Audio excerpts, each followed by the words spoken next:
I thought it was harmless. That's how I keep replaying it in my head. Just a passing moment. A small thing. The kind of thing that happens 100 times in a week and means nothing. Except this one didn't fade. I work at a small auto repair shop tucked between a laundromat and a cafe that never plays music loud enough. Most days smell like oil and burnt rubber. The clock ticks slow. The light's the kind that turns everything dull and gray around 5 in the evening. That's when she walked in. Her car wasn't anything fancy. An old silver sedan, the kind that people keep because they've grown used to its flaws. She stepped out wearing an oversized blazer, hair tied back loosely like she'd done it in the car mirror. Mid-40s, maybe, though I didn't really think in numbers. It was more in the way she carried herself. Like someone who'd learned not to fill the silence unless she had something worth saying. "Hi," she said, holding her keys like she wasn't sure if she was interrupting something. "It's making a sound when I brake." Kind of squealing. Her voice was low, calm, the kind that doesn't try too hard to be heard. I wiped my hands on a rag, nodded, and took the keys. "Probably the pads. I can check it out for you." She smiled, but it wasn't the kind that reached the eyes. It was polite, practiced. The kind people wear when they've had a long day and don't want anyone to notice. I don't know why I noticed. While I checked her car, she stood off to the side of the garage, not scrolling through her phone like most customers. Just watching. Not in a weird way. Just present. Like she didn't mind being still. There was a moment, small, quiet, when I turned around and caught her looking at my hands. I don't think she meant to. Her gaze shifted quickly, like she'd been caught reading something private. That was the first time I felt it. That flicker under the surface, the kind you don't have a name for yet. After a few minutes, I told her she could wait inside. It was getting cold. She hesitated before saying, "I don't mind the noise." So she stayed. The only sounds were the hum of tools and the faint static of the radio. I could feel her presence behind me. Not close, but close enough that when I turned, I almost met her eyes. "You've been here long?" she asked. "A year and a half." She nodded, like that answer meant more than it should. Then, softer, "You look younger." I didn't know what to say, so I laughed, too lightly. "Is that good or bad?" Her lips curved. "Neither. Just true." It wasn't a flirtation, not really. But something about the way she said it, slow, deliberate, made my chest feel tighter than it should. When I finished, she thanked me like people don't usually do. She actually looked at me when she said it. And when she took the keys, our fingers brushed. Just once. Just barely. It should have meant nothing. But later that night, I caught myself replaying it. The warmth of her hand, the small silence between our words, the quiet hum of the shop around us. I told myself it was harmless. Just a passing thought. Except it wasn't. Because when she drove away, something stayed behind. This strange awareness I couldn't shake. And I remember thinking, why her? I still don't have an answer. All I know is that the next day, when I heard that same squealing car pull into the shop again, my hands froze midair. And I smiled before I even turned around. She came back 2 days later. Said the brakes still felt off. I knew they weren't. I'd checked everything twice. But I didn't say that. I just nodded, pretending to listen while she explained, watching the way her fingers traced the car door like she was buying herself time. "It's probably nothing," she said finally. "I just wanted to be sure." She didn't meet my eyes when she said it. The shop was quiet that morning. No customers yet, no music playing, just the slow spin of the ceiling fan and the sound of a wrench hitting metal. It made the silence between us feel heavier than usual. I offered to test drive the car with her, just to hear the sound. She hesitated, like she was debating if it was worth it, then nodded. Inside the car, the air smelled faintly of coffee and something floral. Maybe her perfume, maybe the fabric softener in her scarf draped over the seat. She kept her hands at 10 and 2, posture straight, eyes ahead. I stole glances when I thought she wouldn't notice. The small crease between her brows, the silver ring she twisted when she wasn't thinking, the way her lips pressed together before she spoke. "I'm sure it's fine," she murmured, almost to herself. "I just worry sometimes." Her voice cracked slightly on worry. Not enough for anyone else to notice. But I did. "You drive a lot?" I asked. "Every day? Work's far." She smiled faintly, but it didn't reach her eyes. "You'd think after 20 years of doing something, it would get easier." There was something in the way she said it. Tired, maybe. Like she wasn't just talking about the drive. When we stopped at a light, she rested her hand on the gear shift, just beside mine. Close enough that I could feel the warmth radiating from her skin. Neither of us moved. The moment stretched, a soft, fragile tension that filled the car like static. Then the light changed, and she pulled her hand back too quickly. We didn't speak the rest of the drive. Back at the shop, I told her the brakes were perfect. She looked at me then, really looked. Her eyes were dark and searching, like she was trying to read something in my face and not finding it. "You're sure?" she asked quietly. I nodded. "Positive." She exhaled, the sound small but shaky. "Sorry. I shouldn't have wasted your time." "It's not a waste," I said. I didn't mind. That made her pause. She tilted her head slightly, as if she wanted to say something, but didn't. Instead, she smiled, that soft, polite version again. "You're kind." It wasn't a compliment. It sounded more like a warning. I watched her walk to her car, her hair catching a streak of sunlight. She paused before getting in, turned back slightly, and for half a second, our eyes met again. Something unspoken passed between us. Not desire, not yet, but something close. Something we both pretended not to feel. And when she finally drove away, the smell of coffee and perfume lingered in the air, long after the sound of her engine faded. That night, I found myself replaying her voice, that one word she'd said too softly. Worry. Like she wasn't sure what, or who, she was really talking about. It was raining the third time she came by. Not the kind of rain that pounds the streets, the quiet kind, steady and endless, that makes everything blur at the edges. I was closing up early. Half the lights were already off when I heard her car outside. That same silver sedan, headlights cutting through the mist. She stepped in, shaking the rain from her coat. "I didn't think you'd still be here," she said, voice soft, breath visible in the cold air. "I was about to leave," I said, though I didn't move. Her hair was damp, curling slightly at the ends. She looked tired, not just end-of-day tired, but something deeper. "I'm sorry," she said. "It's just, I didn't want to drive home yet." There it was, the truth, tucked inside an apology. I motioned to the small break room in the back. "You can wait here until it slows down. I'll make coffee." She hesitated, then followed. The room was lit by a single flickering bulb, the air thick with the smell of motor oil and rain-soaked fabric. I poured coffee into 2 chipped mugs and handed her one. She wrapped her hands around it like she needed the warmth more than the caffeine. "You live far?" I asked. She nodded. "Too far for how late it is." Then she smiled faintly. Too far for a woman my age to be driving alone in the rain, apparently. There was something self-mocking in her tone, something that made me want to ask, "Who says that?" But I didn't. Instead, I said quietly, "You don't seem old." She gave me a look that was half amusement, half warning. "That's kind of you." But we both know that's not true. Silence again, not awkward, just heavy. The kind that pulls at you. A thunderclap rattled the window. She flinched. Then she laughed, softly, embarrassed. "Sorry. I hate storms." "It's fine," I said. "I used to be scared too." She smiled at that, looking down at her cup. "Used to. Now I just listen to them." Feels honest, you know? Like the world's finally saying what it means. She looked up then, and for a moment, it felt like she saw something in me that even I hadn't noticed before. "Honest," she repeated. "That's rare." The rain grew heavier, blurring everything beyond the glass. The sound filled the room, close, intimate. When she set her cup down, her hand brushed mine. Neither of us moved. The air between us shifted, charged, fragile. "Sometimes," she said quietly, "you meet someone you shouldn't get too close to." Her eyes stayed on mine. She wasn't smiling. Before I could say anything, her phone buzzed. The sound cut through everything, sharp, unwanted. She looked down, screen lighting her face. Her expression changed, a flicker of something unreadable. "I should go," she said. I wanted to ask who it was. I didn't. She stood, reaching for her coat. Her hand trembled slightly as she buttoned it. I noticed, the way her fingers fumbled on the last one, how she looked anywhere but at me.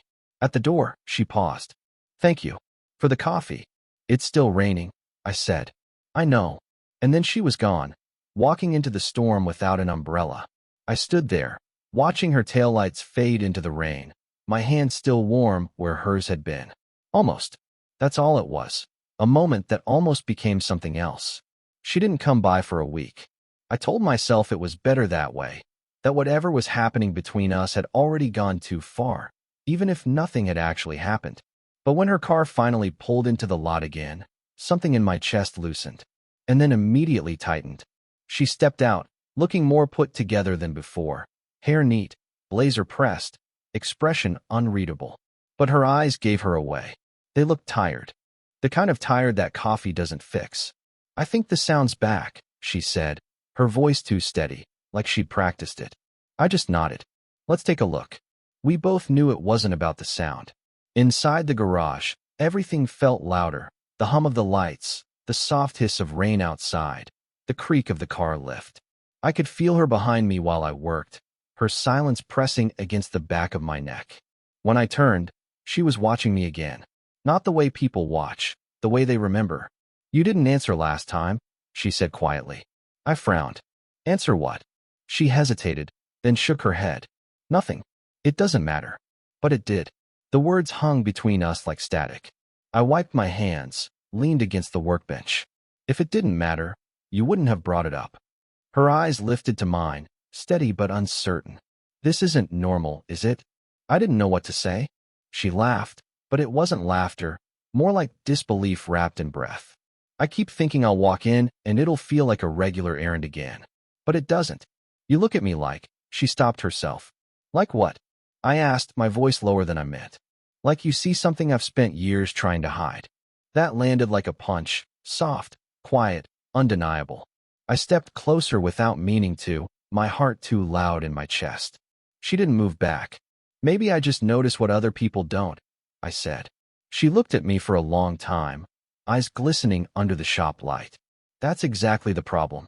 Silence stretched, unbearable, intimate, honest. "You shouldn't be here," she whispered finally. "Then why are you?" I asked. Her lips parted, but no sound came. She exhaled slowly, like the air itself hurt. "Because for once, I don't have to pretend I'm fine." That undid me, more than any confession could. The rain started again outside, harder this time. She looked toward the window, blinking fast, then back at me. Her voice softened to almost nothing. "I don't know what we're doing," she said, "but I know I'll regret it if I stay." She turned to leave, but didn't. Just stood there, still, trembling, one hand on the door. I didn't stop her. I didn't move. Because maybe the cruelest part of wanting someone you shouldn't is realizing the silence between you already said everything. And in that silence, she whispered, not to me, not even to herself, but into the air I didn't expect to see her again. After that night, the silence, the way she'd said it was supposed to be harmless, I figured that was it. The kind of ending that doesn't even earn a goodbye. But she came back on a Wednesday afternoon. No appointment. No reason. Just walked in like she belonged there. She looked different this time, not polished, not guarded. Her hair was loose, her eyes red-rimmed. She held her phone in her hand like it weighed more than it should. "Hey," I said carefully. She didn't respond right away. Just stood there, fingers tightening around the phone. Then she said, almost to herself, "He called." I didn't ask who he was, but she must have seen the question on my face, because she added, "My ex-husband." She laughed, a dry, bitter sound that didn't fit her. "After 3 years. Just like that. Said he found an old photo and thought of me." She looked down at her phone again. "You ever wonder why people remember you only when it's too late?" I didn't know how to answer that, so I just said, "Yeah." She sat down on the low stool by the wall, shoulders hunched. The first time I'd seen her look small. "I shouldn't be here," she said, voice trembling slightly. But I didn't know where else to go. That hit me somewhere deep, the quiet truth in it. I grabbed 2 cups of coffee from the machine in the corner. She smiled weakly when I handed her one, her hands still shaking. "I'm sorry," she said. "You shouldn't have to deal with this." "It's fine," I said. "You don't owe me an apology."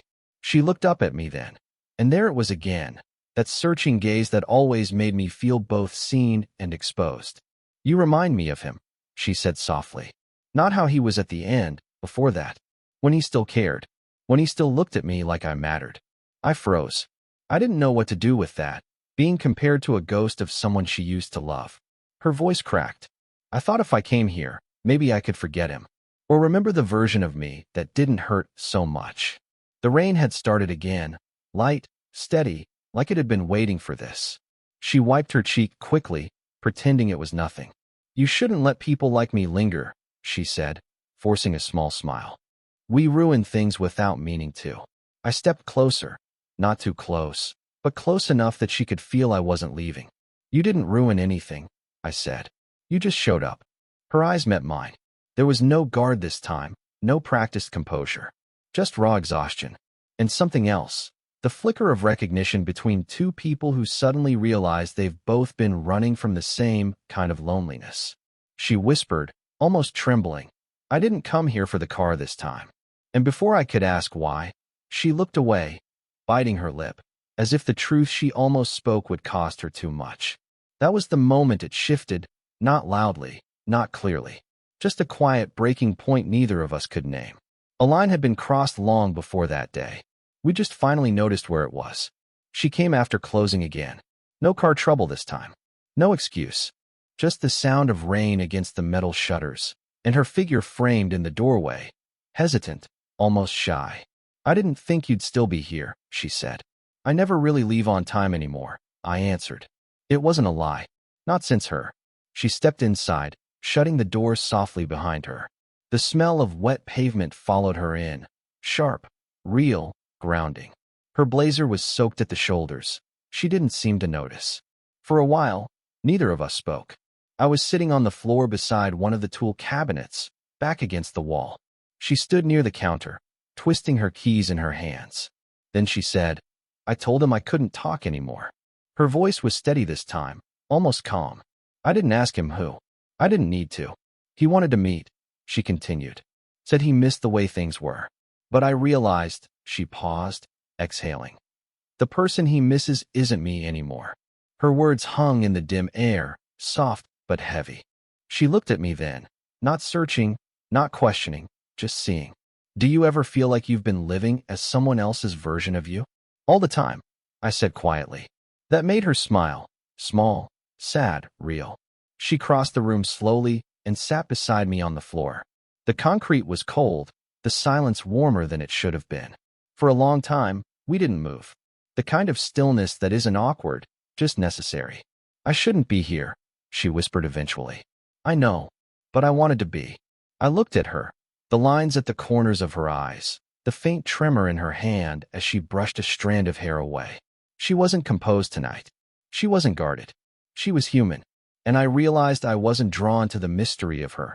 I was drawn to her quiet unraveling, to the way she let herself fall apart in small, honest pieces. I keep trying to tell myself it's just a moment, she said, that I'll wake up and it won't matter. Does it? I asked. She didn't answer right away. Instead, she reached out, slow, unsure, and let her fingers rest against mine. Not holding, not gripping, just there. It shouldn't, she said finally. But it does. Outside, the rain softened to a whisper. The clock ticked somewhere in the dark. We sat like that, hands barely touching, breaths sinking without trying. No words left to soften the truth that had already settled between us. I wanted to tell her I understood, that I wasn't expecting forever, just this, the fragile calm of two people finding themselves at the same edge. But neither of us said it. We didn't need to, because sometimes the collapse doesn't come with noise or confession. It comes quietly, in the way two hands almost hold, in the breath before goodbye, in the space where pretending finally ends. And when she leaned her head gently against my shoulder, I didn't move. I just closed my eyes and let the silence answer for both of us. It's been months since that night in the shop. The night she leaned her head on my shoulder, and everything quietly, irreversibly changed. She doesn't come by anymore.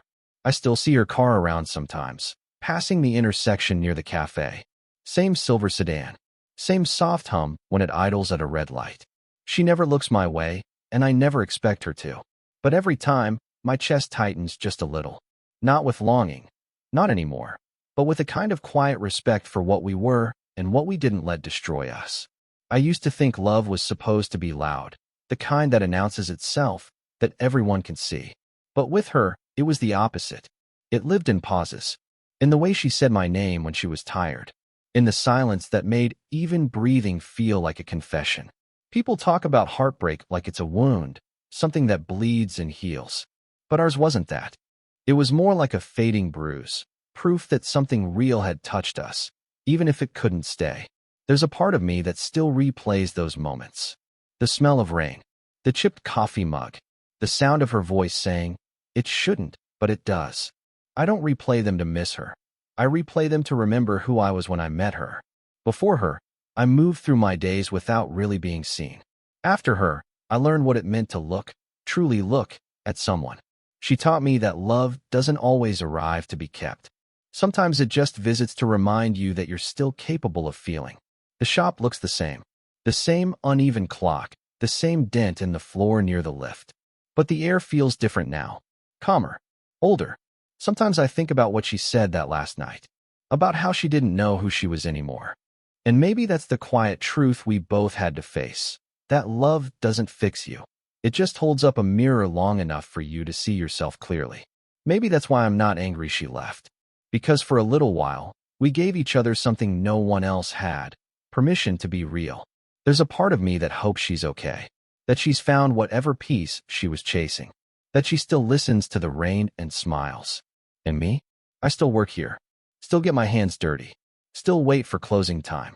But sometimes, when the day slows and the world goes quiet, I'll sit on that same cold floor, and it almost feels like she's still there beside me. And that's enough. Because some stories don't end in forever. Some just end in understanding. And understanding, real, painful, human understanding, can be its own kind of love.